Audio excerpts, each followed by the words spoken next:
కంబ మహాకవి తమిళంలో వ్రాసినటువంటి శ్రీరామావతారం అనే రామాయణానికి తెలుగు సేత నా ఈ కంబ రామాయణం. రథం ఎటు వెళ్ళి ఉంటుంది? ఇది బహుశా ఆకాశ మార్గం పట్టి ఉండవచ్చు.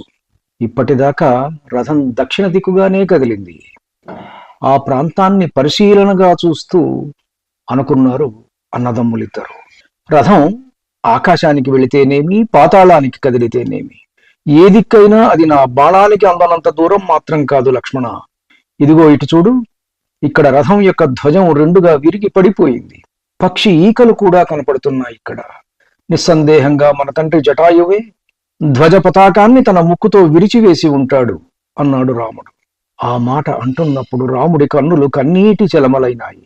అన్నయ్య, ఇదిగో ఇటు చూడు, రత్న ఖచ్చిత కుండలాలు ఇక్కడ రాలిపడి ఉన్నాయి. ఇవి మొత్తం 20 ఉన్నాయి. 20 కూడా ఒక్కలాగుననే ఉన్నాయి. కానీ పాదముద్రలు మాత్రం ఎక్కువ లేవు.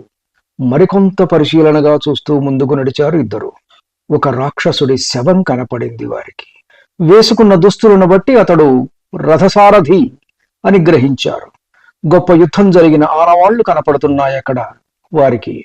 ఇంకాస్త ముందుకు నడిచారు. మేరు పర్వతమంత విల్లు రెండుగా విరవబడి ఉన్నది. ఇంత గొప్ప విల్లు సామాన్య వీరుడు చేతబూనేది కాదు, సందేహం లేదు. దశకంఠుడిదే ఈ విల్లు. ఇంతటి విల్లును కట్టెపుల్లలా విడిచిన జటాయువు ఎంతటి శక్తిశాలియో కదా. మరి కాస్త దవ్వులో వారికి గొప్ప గొప్ప ఆయుధాలు నేల మీద విరిగి పడి ఉన్నాయి. త్రిశూలము, ఖడ్గము, బల్లెము అన్నీ పరిమాణంలో అతిపెద్దవి. మహాయోధుడు మాత్రమే ప్రయోగించగలిగేవి. రాముడు అక్కడ నిలబడి ఆ పరిసరాలను పరిశీలిస్తుండగా బలహీనమైన మూలుగు వినపడింది. ఆ దిశగా తల త్రిప్పి చూశాడు రామచంద్రుడు. రక్తపు మడుగులో చావు బ్రతుకుల మధ్య కొట్టాడుతూ పక్షిరాజు జటాయువు కనపడ్డాడు. తండ్రి అని కేక వేస్తూ అటువైపు పరిగెత్తారు రామలక్ష్మణులు.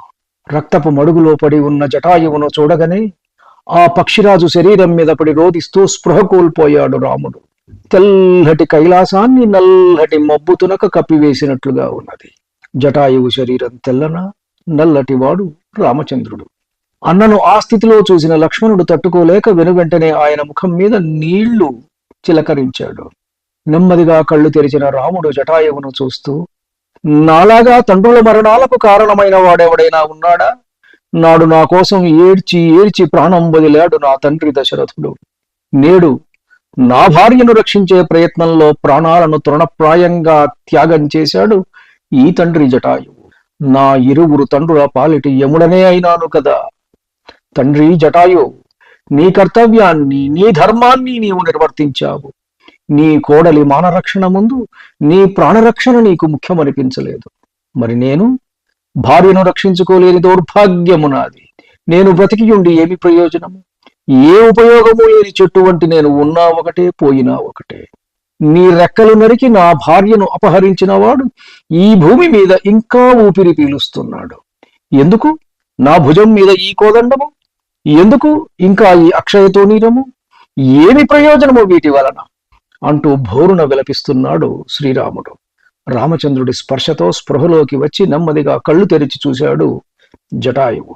రామలక్ష్మణులను చూడగానే ఎక్కడ లేని ఓపిక వచ్చింది ఆయనకు. రెక్కలు లేకపోవడం చేత కదలలేక వారిని తన దగ్గరగా రమ్మన్నాడు. ఎక్కడో నూతిలో నుంచి వస్తున్నట్లున్నది జటాయువు నోటి మాట.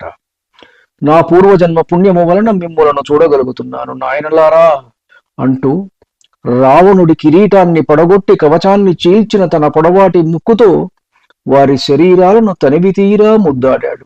ప్రేమగా స్పృశించాడు.